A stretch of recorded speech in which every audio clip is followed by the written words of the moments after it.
বন্ধুরা, মানি মাইন্ডের চ্যানেলে আপনাদের স্বাগত। আজকে ভিডিওতে আমি আপনাদের সাথে কারেন্ট ইরান ইসরায়েলের যে যুদ্ধ চলছে সেই যুদ্ধটার আপডেট নিয়ে কথা বলবো। কারণ কি আপডেটে অলরেডি যেটা উঠে আসছে সেটা হচ্ছে যে ইরান আর ইউএসের মধ্যে যে মানে একটা ডিল হওয়ার কথা ছিল পাকিস্তানে, সেই পাকিস্তানে অলরেডি মিটিংটা হয়েছে, কিন্তু মিটিংয়ে কোনো ফ্রুটফুল কিছু উঠে আসেনি। কারণ কি এই ফ্রুটফুল যে ব্যাপারটা আমি বলছি সেটা অর্থাৎ যে ডিলটা দুদিক থেকে হয়, সাধারণত দুদিকে ডিসকাশনের মাধ্যমে হয়, ডিসকাশনের মাধ্যমে শেষ করা হয়, কিন্তু ডিসকাশন দুতরফা হয় এবং দুদিক থেকে পরস্পর মিউচুয়ালাইজেশনের মাধ্যমে একটা ডিল হয়। কিন্তু এক্ষেত্রে যে দুতরফ থেকে যে দাবিগুলো রাখা হয়েছিল, মেনলি ইউএসএ তরফ থেকে 5টা এবং ইরানের তরফ থেকে 2খানা, সেই দুটোর দাবি কোনোটাই কেউ মানেনি এবং সেই কারণে ডিলটা সম্পূর্ণ ব্যর্থ হয়েছে এবং এর জন্য মার্কেটের উপর একটা বড়সড় ইফেক্ট পড়ার চান্স রয়েছে।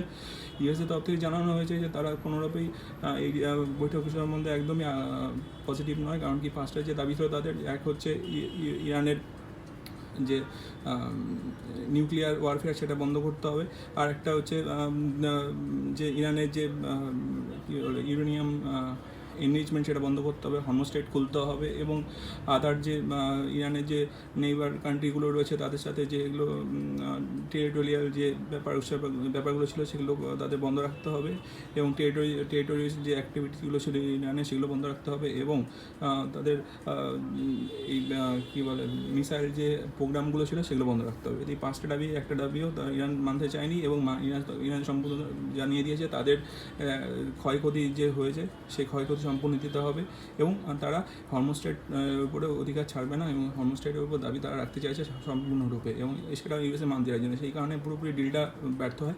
এবার হচ্ছে এই এফেক্টটা কীরকম হবে, সেই এফেক্টটা হতে চলেছে বড়সড়। কারণ কি মার্কেট যখন খুলবে আজকে সকালবেলা, তখন মার্কেটে একটা বড়সড় আমরা গ্যাপ ডাউন দেখতে পারি।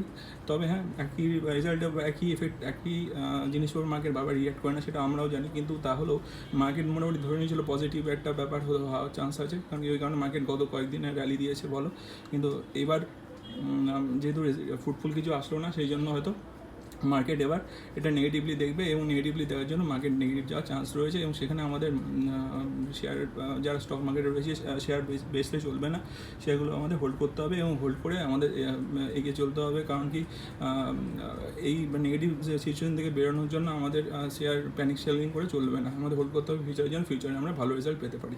তো এই ভিডিওটা এই পর্যন্ত থাকলো, কেমন হলো সেটা কমেন্ট করে জানাবেন। যদি ভালো হয় আমার চ্যানেলের ভিডিওগুলো, আমার চ্যানেলটা সাবস্ক্রাইব শেয়ার করে আমার পাশে রাখবেন এবং আমার চ্যানেলটা গ্রো করতে হেল্প করবেন। আর আমার চ্যানেলটা যদি ভিডিওগুলো ভালো হয় আমার চ্যানেলটা লাইক শেয়ার করবেন। ধন্যবাদ।